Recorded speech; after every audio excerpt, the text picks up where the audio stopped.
제가 1990년대에 선교를 배우기 위해서 아프리카 수단이라는 나라를 여러 번 다녀왔습니다. 지금도 그렇지만 옛날에는 더욱더 그 나라가 살기가 쉽지 않았습니다. 열악했는데요. 제가 처음 방문했을 때 이런 일이 있었습니다. 하루 종일 사역을 하고 너무너무 목이 마른데 물을 구할 수가 없는 거예요. 생수를 살 데도 없고요. 그래서 간신히 좀 큰 가게 하나를 찾아서 음료수를 요청을 했습니다. 제가 콜라 달라고 했어요. 코카콜라. 그랬더니 그 병을 하나 들고 오더라고요. 그래서 마시라고 줬는데 딱 보니까 참 희한해요. 분명히 병은 코카콜라 병인데 뚜껑이 세븐업이에요. 그리고 들어가 있는 내용물이 누리끼리 한 거예요. 이거 맞냐고. 코카콜라 맞다고 마시라고 하는 거예요. 목이 마르니까 알았다 따서 마셨는데 환타였습니다. 제가 마신 다음에 그랬죠. 이게 왜 코카콜라냐고. 그 주인이 진지하게 이렇게 말을 했습니다. 우리나라는 너무나 가난한 나라라서 모든 것을 재활용하는데 그 음료수 병 안에 뭐가 들어있든지 상관이 없이 병이 콜라면 콜라라고 부른다고. 말이 안 되는 거였지만 알겠다고 하고 돈을 내고 왔습니다. 여러분 어떻게 생각하십니까? 병은 상관이 없이 그러니까 내용은 상관이 없이 병이 콜라면 그게 콜라입니까? 그렇지가 않죠. 근데 사실은 우리 크리스찬이 때로는 이런 모습을 갖고 있는 것 같습니다. 겉모습은 틀림없이 크리스찬이에요. 그리고 이 뚜껑은 집사, 장로, 목사, 대장, 회장 뭐 여러 가지 직함도 있어요. 교회에서. 그런데 내용물은 크리스찬이 아니야. 그런데 우리끼리는 그리고 세상에서도 크리스찬이라고 불러줘요. 하나님은 어떻게 생각하실까요? 오늘은 너무나 유명한 사람이지만 마지막 극적인 한 순간을 빼고는 사실 그의 부르심, 그의 소명 답지 못하게 살았던 한 사람의 이야기를 보여주고 있습니다. 바로 삼손입니다. 여러분, 삼손 그는 사사였어요. 그리고 나실인이었습니다. 사사 뭔지 아시죠? 옛날 왕이 이스라엘에게 주어지기 전에 있었던 정치 지도자, 종교 지도자, 또 군사 지도자였습니다. 나실인은 뭐죠, 여러분? 나실인은요, 나는 실성한 인간이다. 약자가 아닙니다. 제가 아주 어렸을 때 그렇게 외웠던 기억이 나는데요. 정확한 뜻은 이거예요. 자기 몸을 구별하여 하나님께 바친 자, 자기 몸을 구별해서 하나님께 드린 자가 나실인입니다. 이것에 대해서는 민수기 6장에 잘 나와 있어요. 이 사사이자 나실인이었던 삼손이 살던 시대의 이야기가 바로 초반부에 13장에 기록되어 있습니다. 1절과 2절 제가 다시 읽습니다. 이스라엘 자손이 다시 여호와의 목전에 악을 행하였으므로 여호와께서 그들을 40년 동안 블레셋 사람의 손에 넘겨주시니라. 소라 땅의 단지파의 가족 중에 마노아라 이름하는 자가 있더라. 그의 아내가 임신하지 못함으로 출산하지 못하더니. 여러분 잘 보시면요, 1절에서 이스라엘 자손이 다시 하나님의 눈앞에서 악을 행했다라고 말합니다. 다시 악을 행했대요. 반복된 거예요. 여기서 악이라는 단어는요, 히브리어 원어로 보면 앞에 정관사 더가 있어요. 그 악이에요. 그러니까 이 이야기를 듣고 있는 최초의 청자들은 이미 알고 있어요. 또 그 악을 행했어? 또 알고 있는 거예요. 그게 사사기 2장에 나열이 쫙 되어 있습니다. 바로 이거예요. 자기하고 이웃하고 있는 이방 족속들의 신을 섬기기 시작한 거예요. 우상 숭배죠. 그리고 우상 숭배에 따르는 당연한 도덕적인 타락, 그리고 사회적인 타락이 만연하게 되었습니다. 바로 그 악이에요.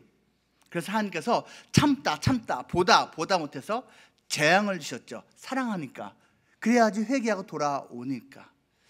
여러분 그 본문에요, 2장 본문에 보면 악이라는 단어와 재앙이라는 단어가 연이어 나오는데요, 히브리어로는 같은 단어입니다. 같은 단어예요. 라라고 하는데요, 무슨 말이냐면 우리가 한편으로 악을 행하는 것은 사실은 이쪽으로 재앙을, 장차 자기가 때가 되면 그 악의 대가인 재앙을 받을 것을 쌓고 있는 거예요. 그리고 하나님께서 더 이상 안 되겠다 싶으면 그 악이 이만큼 찼을 때 재앙이 나에게 임하게 된다는 것입니다.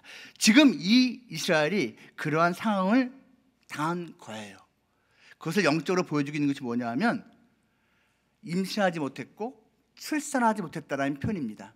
이것은 한 개인, 한 가정의 문제가 아니고요, 당시의 이스라엘의 영적인 모습이에요. 영적인 결실이 없는 하나님의 백성의 모습, 영적인 열매가 없는 하나님의 사람의 모습을 지금 한 샘플로 보여준 거예요. 그런데 하나님께서 먼저 찾아오셨습니다. 은혜지요. 그리고 하나님께서 약속하셨어요. 아들 낳을 거라고. 나실인이 되어야 한다고. 나실인. 지켜야 될 게 세 가지였습니다. 민수기 6장에 있는 대로 하면요, 포도주를 마시지 말아야 했어요. 그리고 포도도 먹지 말고 건포도도 씹으면 안 됐어요. 술 비슷한 것이 배어 나오니까요. 독주 마시면 안 됐어요. 소주, 막걸리 아무것도 마시면 안 됐어요. 두 번째는 부정한 거 먹으면 안 됐어요. 그리고 손대면 안 됐어요.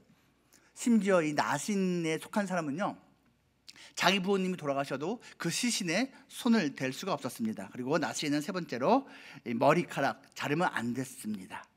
도대체 그게 무슨 의미냐고요? 나중에 말씀을 드리겠습니다. 오늘 본문 보면요, 이 삼손이 태어날 때부터 하나님에 의해서 평생 나신으로 찍혔어요. 이 두 번에 걸쳐서 나신 귀약을 강조하고 있는데요, 사실 일자는 뒷부분 보면요, 나신 귀약을 한 번 더 강조합니다. 세 번 나와요. 여러분, 어떠한 내용을 세 번씩 반복하는 거 무슨 의미죠? 강조하는 거예요. 꼭 지켜라. 근데 여기서는 한 가지 더 의미가 있어요. 삼손이 그것을 지키지 못한다는 것을 암시하고 있는 겁니다. 이렇게 중요한 나신 규약을 삼손은 결국 지키지 못했다라는 것을 그 긴 이야기의 초반부에 미리 암시를 해주고 있는 것입니다. 그렇다면 나신이자 사사인 삼손은 무엇을 따르며 살았을까요? 그것을 우리에게 적용하면 이거예요. 크리스찬이자 직분자인 또는 3대째 믿는 집안인 우리는 무엇을 따르며 살아야 할까요? 한번 몇 가지로 살펴보겠습니다. 첫째로요, 삼손은 안목의 정욕을 따르면서 살았습니다. 무엇을 따르며 살았다고요? 안목의 정욕. 눈으로 보고 좋은 대로 살았다는 이야기입니다. 이것은 14장에 나와 있습니다. 14장 1절부터 제가 읽습니다. 삼손이 딥나에 내려가서, 여러분 삼손 스토리 쭉 읽어보면요, 지명이 많이 나오는데 대부분이 이스라엘 지명이 아니에요. 대부분이 블레셋 지명입니다. 삼손이 주로 자기 민족이 아닌 지방, 그 이방인의 땅에 가서 놀았어요. 거기가 물이 더 좋았거든요. 그래서 앞으로 쭉 읽어보시면요, 아, 여기도 블레셋 땅이려니 하시면 됩니다. 거기서 블레셋 사람의 딸들 중에서 한 여자를 보고, 여기 동그라미 치세요. 보고 올라와서, 여기서 내려가서 또 올라와서 말하죠. 이거 뭘 암시하는 것 같아요? 이 블레셋 사람들은요, 살기 좋은 평지에 있었어요. 그리고 이스라엘 사람들은 살기 불편한 산 언덕 위에 살고 있었어요. 정말로 내려왔고 또 올라가고 하는 그 모습을 말하고 있는 거예요. 자기 부모에게 말하여 이르되, 내가 딥나에서 블레셋 사람의 딸들 중에서 한 여자를 보았사오니, 동그라미, 이제 그를 맞이하여 내 아내로 삼게 하소서 하매, 그의 부모가 그에게 이르되, 네 형제들의 딸들 중에나 내 백성 중에 어찌 여자가 없어서 네가 할례 받지 아니한 블레셋 사람에게 가서 아내를 맞으려 하느냐 하니, 삼손이 그의 아버지에게 이르되, 내가 그 여자를 좋아하오니 나를 위하여 그 여자를 데려오소서 하니라. 좋아하오니 동그라미. 쉽게 말하면 삼손은요, 자기가 사사이건 나신이건 상관이 없어요. 내가 보고 좋은 대로 내가 찍었으니까 아버지도 잔말 말고 허락하세요 라고 한 겁니다. 근데 이 아들 너무 힘이 세. 어떻게 아버지 어머니가 지도를 할 수가 없어요. 계속해서 7절에서 이렇게 말합니다. 그가 내려가서 그 여자와 말하니 그 여자가 삼손의 눈에 들었더라. 자기 눈에 쏙 들어왔다는 이야기입니다. 여러분, 여기서요, 삼손이 여자를 보고 좋아했다라고 할 때, 요 보고 좋아했다라는 단어가요, 히브리 원어로 하면요, 내 눈에 오르니 그런 뜻이에요. 그의 눈에 옳았다. 그게 최고의 좋은 선택이다. 나에게 가장 좋은 선택이라고 확신했다는 이야기입니다. 여러분 어디 뭐 삼손만 그럽니까? 사실 우리도 적지 않은 경우에 우리의 눈에 보기에 좋은 대로 선택하며 인생을 살고 있지 않습니까? 요한일서 2장에서 사도 요한이 우리에게 이렇게 말한 바가 있습니다. 이 세상이나 세상에 있는 것들을 사랑하지 말라. 누구든지 세상을 사랑하면 아버지의 사랑이 그 안에 있지 아니하니 이는 세상에 있는 모든 것이 육신의 정욕과 안목의 정욕과 이생의 자랑이니 다 아버지께로부터 온 것이 아니요 세상으로부터 온 것이라. 그렇죠. 우리도 적지 않은 경우 이렇게 살아갑니다. 한번 생각해 보세요. 하와 어떻게 선악과를 따먹었죠? 딱 보니까 먹음직했고 보암직했고 지혜롭게 할 만큼 탐스러웠습니다. 그래서 먹었지요. 그래서 원죄가 시작되었습니다. 노아의 홍수 당시에요, 성경은 이렇게 말합니다. 하나님의 아들들이 세상의 딸들을 보고 좋아해서 결혼했다라고 말을 하고 있습니다. 아브라함의 조카 롯이요, 자기 큰아버지와 자기가 둘 다 큰 부자가 되어서 좀 떨어져서 지내야 됐어요. 그때 롯이 큰아버지의 권고를 받습니다. 예, 조카야, 네가 먼저 땅을 선택하면 내가 옆으로 비껴나마. 그때 그 조카가 아니에요, 전 떨어지지 않을 거예요 라고 말을 한다든지, 아니면 큰아버지가 먼저 선택하시면 제가 다른 곳으로 갈게요, 이렇게 해야 되는데 이게 사가지도 없는 이 조카가요, 그래요? 알았어요. 딱 눈을 들어 보니까 저쪽 들판 끝이 거기에 네온사인이 번쩍번쩍한 거예요. 사이키 조명이 왁 쪼여 있는 거예요. 저 눈에 들어오네? 내가 얼마 전에 우리 큰아버지랑 이집트 카이로에 가고선 좀 있다 왔는데 하나님한테 혼나고 돌아오긴 했지만 거기 진짜 물 좋던데 저기도 물 좋을 것 같은데 저기로 가야지 선택하고 갔어요. 거기가 어디죠? 소돔과 고모라입니다. 눈으로 보고 선택한 거예요. 하나님한테 묻지도 않았고 큰아버지하고 상의한 것도 아니고 자기가 보고 좋은 데로 들어갔고, 우리는 그 결과를 알고 있습니다. 눈으로 보고 좋은 데로 선택했다가 평생, 그리고 그 이후에 우리에게까지 교훈의 대상으로 선택된 사람이 있죠. 바로 다윗입니다. 보고 좋은 데로 골랐다가 우리가 아는 그 밧세바 사건이 벌어졌습니다. 마귀는요, 우리가 크리스찬이든 넌 크리스찬이든 안목의 정욕에 되게 약하다는 것을 알고 있기 때문에 여지껏 그 방법을 써먹고 있습니다. 심지어는 예수님한테도 써먹었습니다. 예수님이 받은 3가지 시험 아시죠? 그 중에 하나가 뭐예요? 높은 데로 마귀가 예수님을 데려갔어요. 그리고 보여줬다고 되어 있습니다. 그러면서 말합니다. 멋있지? 이거 내 거야. 예수, 넌 나한테 절해라. 물론 예수님께서는 말씀으로 이기셨습니다. 우리도 약해요. 하지만 이길 수 있는 방법이 있어요. 예수님처럼 말씀이 우리의 속사람을 채우고 있으면 이길 수가 있는 거예요. 어쨌거나 삼손은 그렇게 하지 못했습니다. 하나님하고 친밀하게 교제를 나누는 사이가 아니었나 봅니다. 그래서 자기 안목의 정욕대로 살았습니다. 하지만 삼손만이 아니었습니다. 그 시대 내내 그랬습니다. 사사기의 결말 부분이 21장에 나와 있는데요, 끝에 25절에서 이렇게 말합니다. 그때에 이스라엘의 왕이 없으므로 사람이 각기 자기 소견에 오른 대로 행하였더라. 여기서 소견이라는 것은요, 견자가 볼 견자입니다. 영어로 말하면 as he saw fit입니다. 자기가 보고 좋은 대로 행하던 시대입니다. 우리는 과연 어떻습니까? 하나님께 여쭤봅니까? 중요한 게 결정할 때 하나님의 말씀을 따릅니까? 기도하면서 하나님의 감동을 선택합니까? 이것은 여러분, 이제 크리스찬도 예외가 아니에요. 제가 이제 신학을 좀 늦게 했거든요. 저는 직장 생활을 하다가 애까지 낳고선 이제 신학으로 돌렸습니다. 제가 직장 생활을 처음에 이제 몇 년 하는데요, 꽤 괜찮은 회사였어요. 어떤 광고 회사였는데요, 정말 재밌게 다녔습니다. 근데 몇 년 지나니까 또 이 나름대로의 권태기가 온 것 같아요. 교만이죠. 그래서 생각을 했어요. 좀 더 재밌는 거 없을까? 기자가 좋겠다.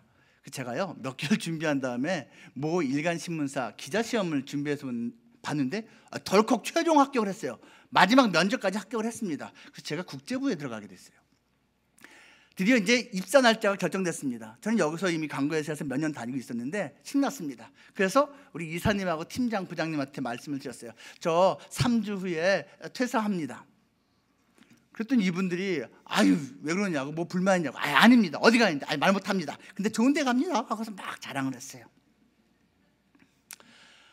그런데요, 교회를 안 다니시던, 뭐 신앙이 전혀 없던 제 팀장님이 저한테 진작에 그러시는 거예요. 야, 네, 너 예수쟁이 티내고 다녔잖아. 아니 뭐 좀 저 예수쟁이는 거 좀 나타내고 다녔죠. 너 그러면 네 하나님한테 물어봤냐? 그러는 거예요. 제가 뒤통수를 탁 맞은 것 같았습니다. 아니요, 하나님한테 묻지 않고 저 그거 결정했는데요. 그분이 그러는 거예요. 이놈 엉터리구만. 너 예수쟁이라면서 네 하나님한테 묻지도 않고 그런 걸 결정하냐? 너무 창피했어요. 그랬죠. 기도할게요. 제가 이제라도. 그날 그 다음날 기도했어요. 하나님, 가는 거 맞죠? 저 기도했다니까요. 가는 거 맞죠? 이미 내 마음엔 정해져 있어요. 기도 하나마나. 근데 해야 되니까 가는 거 맞죠? 마음이 편하지가 않아요. 며칠 후에 기도를 바꿨습니다. 하나님, 가고 싶어요. 좀 내려왔죠? 보내주세요. 하나님, 가는 게 맞는 게 아니면 불합격했어야지. 왜 합격시켜놓고 가는 게 아니라고 그러십니까? 아니에요. 하나님, 저 가고 싶어요. 근데도 마음이 편하지가 않아요. 결국은 제가 일주일 지난 다음에 그냥 하나님께서 막으신 것 같군요. 가지 않겠습니다 했습니다. 그랬더니 마음이 평안해지는 거예요. 회사에 가서 말씀을 드렸습니다. 죄송합니다. 저기는 남겠습니다. 그래, 저쪽 연락해야 될 거 아니에요? 신문사에 연락했습니다. 담당하시는 높은 분이 받았습니다. 저 못 갑니다. 왜 그래? 무슨 일 있어? 퇴사가 잘 안 돼? 더 기다려줄까? 아니요, 사실은 가지 말라고 해서요. 누가 가지 말래? 근데 제가 순진한 건지 바보 같은 건지 그냥 그대로 말했습니다. 하나님이요. 그때 저쪽에서 헉 하더니 전화를 끊더라고요. 근데 여러분, 그거 하나님이 가지 말라고 한 거 맞습니다. 제가 바로 그 얼마 후에, 몇 개월 후에 소개팅으로 제 아내를 만났고요. 그 몇 개월 후에 곧바로 결혼을 했고요. 그 몇 개월 후에 제가 하나님의 감동을 받아서 사직서를 내고 신학대학원 시험 받고 그 몇 개월 후에 합격을 했거든요. 그리고 전도사가 곧바로 돼버렸어요. 하나님 알고 계시던 거예요. 야, 네가 기자가 되겠다고? 너 1년 반 있다가 너는 신학생이 돼 있을 거야. 1년 반 이내에 너는 결혼하고 애 낳고 그리고 신학생이 돼 있을 거야. 근데 이렇게 말을 해주고 가지 마 하신 게 아니고 하나님은 그냥 너 나 신뢰해? 가지 마. 아니야. 왜요? 그냥 나 믿어. 아니야. 지나니까 그게 맞더라고요. 그게 하나님이 하시는 방법이에요.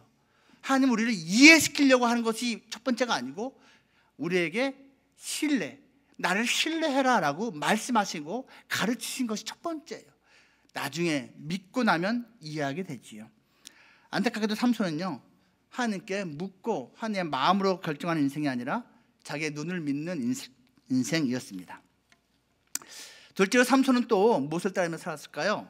삼손은요, 세상의 풍속을 따르며 살았습니다. 14장 10절 말씀. 삼손의 아버지가 여자에게로 데려가매 삼손이 거기서 잔치를 베풀었으니 청년들은 이렇게 행하는 풍속이 있음이더라. 자, 우겨서 결혼을 했어요. 그리고 결혼 잔치를 벌였는데 문제는 이게 술잔치였어요. 여기서 말하는 잔치는요, 원어로 보면 주연입니다. 술주자, 술잔치였어요. 술 마시면 안 되는 사람이거든요. 근데 자기가 술 파티를 벌였습니다. 자기는 안 마시고 했겠죠? 아니에요. 술 마셨다는 것을 암시하고 있습니다. 왠지 아세요? 지금 이 첫 번째 결혼을 한 동네가요, 포도원이 있는 포도원 동네예요. 그리고요, 우리가 알고 있는 그 밧세바 사건이 벌어진 동네 이름이 소렉이라는 곳인데요, 그 소렉이 초이스 와인이라는 뜻이에요. 최상의 포도주라는 뜻을 가진 동네에서 그렇게 된 거예요. 여러분 한번 생각해 보세요. 삼손이요, 밧세바의 이 무릎 허벅지에 이렇게 기대고 잠들고선 아주 그냥 깊이 잠들었어요. 얼마나 깊이 잠들었는지 그 머리로 별짓을 다 해도 깨어나지 않았어요. 중간 과정에서는 몸을 꽁꽁 묶어도 깨어나지 않았어요. 아니 어떻게 바리깡으로 머리를 팍팍 밀고 있는데 깨어나지 않냐고요. 취한 거예요. 영적으로만 취했던 것이 아니라 실제로 삼손은 술 취하기를 좋아했던 사람인 것이에요. 그는 나신이고 뭐고 신경 쓰지 않았어요.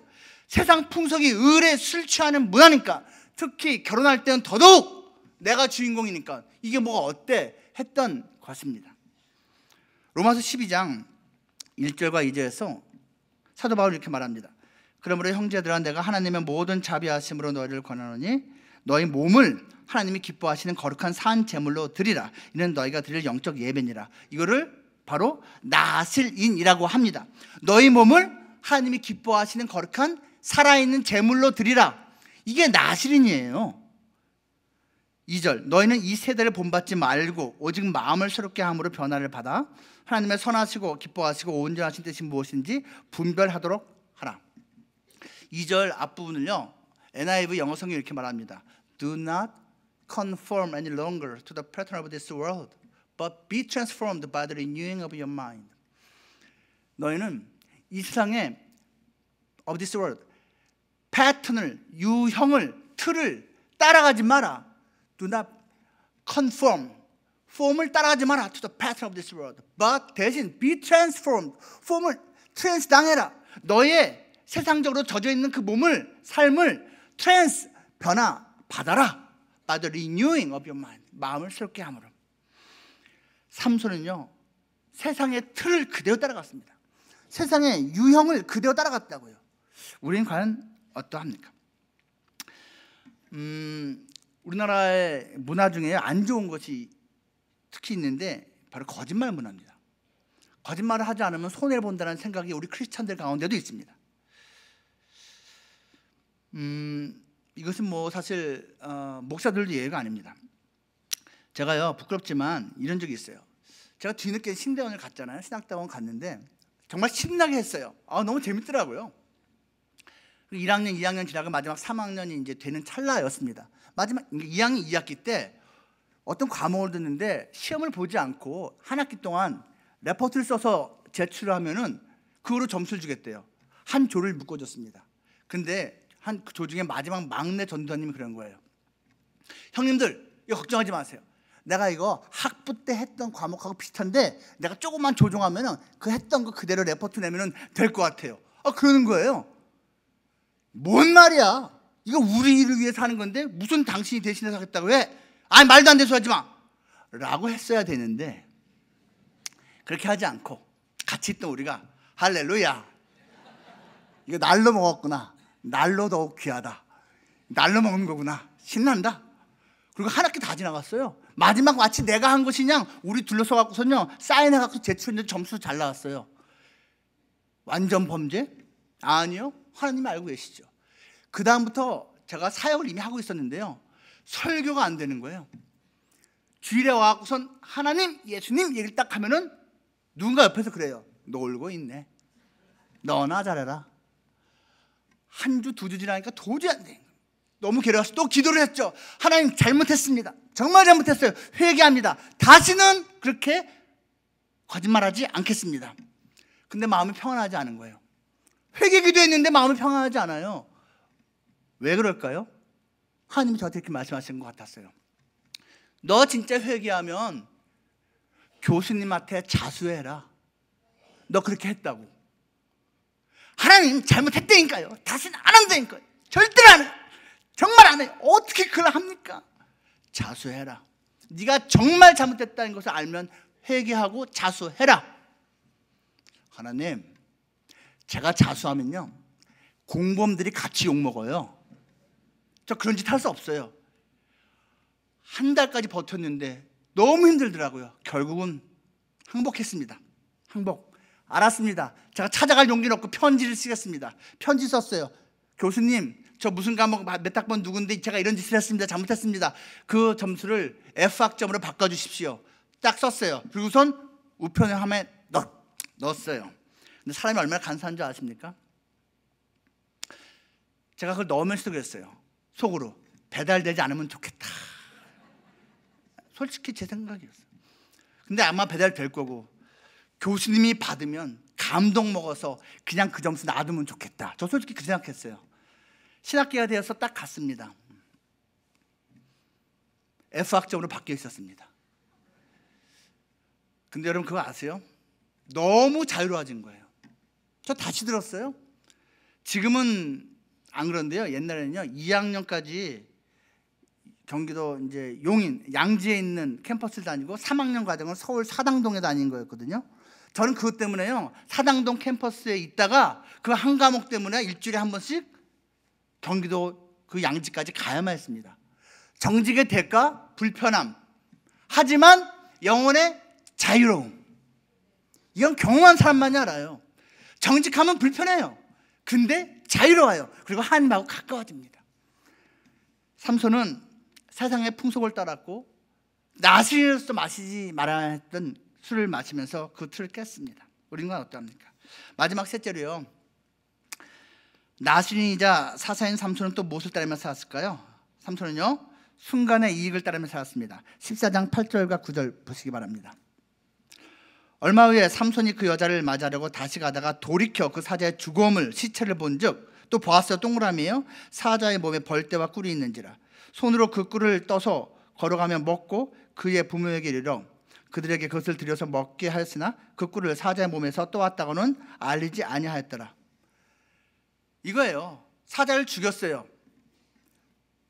근데 어떻게 죽였냐면요, 하고 나타났는데 겁먹지 않고 오히려 째려본 거죠.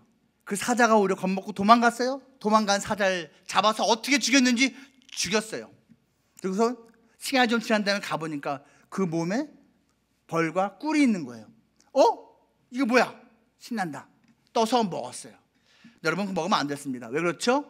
죽은 시체였기 때문입니다. 나스리는 부정한 거 손대면 안 됐어요. 아무리 자기가 만든 생산품이더라도, 아무리 달아도 손대면 안 되는 거였는데 먹었어요. 왜 먹었을까요?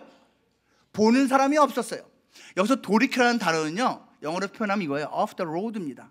이게 원어예요. 사자가 도망가다 잡힌 거예요. 길에서 도망가다 잡혀갖고서 보는 사람이 없는 외진 곳이었어요. 거기서 죽음을 당한 거예요. 그러니까 삼손이 둘러보니까 지나가는 사람이 없는 데거든요. 그래서 먹은 거예요. 여러분 홀로 있을 때의 영성이 진짜 내 영성입니다.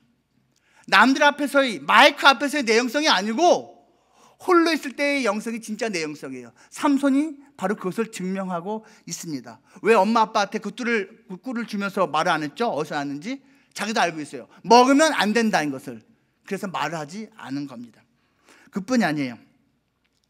15장 15절 말씀. 삼손이 나귀 세 턱뼈를 보고 또 보고해요. 손을 내밀어 집어들고 그것으로 1000명을 죽였다. 블레셋 1000명을 죽였습니다. 무기가 필요했나 봐요. 딱 보니까 죽은 지 얼마 안 되는 나귀 세 턱뼈가 있어요. 그냥 뼈가 아니에요. 세 턱뼈. 죽은 지 얼마 안 되는 부정한 시체라는 뜻이에요. 근데 손을 댔어요. 급하니까 당장의 이익을 위해서 손을 댔어요. 여러분 생각해 보십시오. 삼손이요 그 뼈를, 그 새 턱뼈가 있었기 때문에 1000명을 죽였겠습니까? 그렇지 않습니다. 어차피 이것은요 성령이 임해서 이긴 거거든요. 그의 손에 무엇에 잡혔냐가 중요한 게 아니었어요. 돌을 잡았어도 이겼을 거예요. 맨손으로 싸워도 이겼을 거예요. 그런데 자기 눈에 보기에 급하니까 이거 손대면 안 되는데 하면서 손잡고 또 이긴 거예요. 그는 순간의 이익을 위해서 나아진 귀약을 잡고 하겠습니다. 그리고 마지막 세 번째가 바로 들릴라입니다. 16장 내용 보면요 그가 계속 유혹을 받으면서 거짓말로 뿌리치다가 나중에는 실토를 합니다. 16장 16절 말씀 보면요 그 마음이 번뇌하여 죽을 지경이 되었다라고 말합니다. 하도 꼬시니까 거짓말로 튕기다가 괴로우니까 실은 나 머리 밀리면 끝장이야 했어요. 그러다가 진짜 머리가 밀리고 말았습니다. 순간의 이익을 위해서 나신 규약을 깨고 깼습니다. 그 대가는 무엇입니까? 우리는 다 알고 있습니다. 그의 힘이 사라졌습니다. 하나님이 떠나갔습니다. 그리고 그 눈이 뽑혔습니다. 삼손의 이름 뜻은 태양입니다. 근데 그 태양이, 광명이 암흑에 갇혔습니다. 하지만 그는요 사실은 이미 영적으로 소경이었습니다. 영적으로 소경으로 살다가 진짜 소경이 됐어요. 그는 묶인 신세, 노예가 되었습니다. 맷돌을 돌렸습니다. 하지만 그는 그렇게 몸이 묶이기 전에 이미 죄에게 속박당한 신세였습니다. 정말로 죄에 구속되어 살다가 이제는 몸이 묶인 신세가 되었다는 이야기입니다. 이러한 삼손을 누가 어떻게 구해냅니까? 하나님이 은혜를 베푸십니다. 16장 22절, 그의 머리털이 자라기 시작하였더라. 삼손은 자기 의지로 나신 규약을 깨고 죄를 짓고 또 짓고 또 지었지만 하나님은 은혜로 그에게 임했고 그 머리털을 자라나게 했습니다. 그리고 그는 회복되고 하나님께 기도하면서 하나님을 찾습니다. 그의 인생은 마지막이 리미션된 인생이었습니다. 영어로 여러분, 리미션이라는 단어는요, 희한한 단어예요. 미션을 다시 받다라는 뜻이에요. 무슨 말이죠? 사명을 다시 받다, 리미션. 근데 이 리미션이라는 단어는 한 단어로 죄 용서라는 뜻입니다. 죄사함, 특별 사면, 일반 사면할 때 사면이라는 단어가 리미션이에요. 하나님의 은혜로 그는 리미션 되고 그리고 리미션 되었습니다. 삼손은 이전에는 카리스마, 은사로 살았지만 이제는 카리스, 하나님의 은혜로 사는 사람이 되었고 그 마지막 우리가 알고 있는 장엄한 죽음을 맞이했습니다. 이 시대에는 우리가 바로 사사이자 나시린입니다. 바라기는 예수향남교회 우리 성도님들 한 분 한 분이 시대적 사명을 가지고 내가 바로 이 시대의 사사이자 나시린이다라는 사명감을 갖고 하루하루의 삶에서 승리할 수 있기를 거룩하신 주님의 이름으로 축복합니다. 우리 말씀을 생각하면서 같이 기도하기를 원합니다.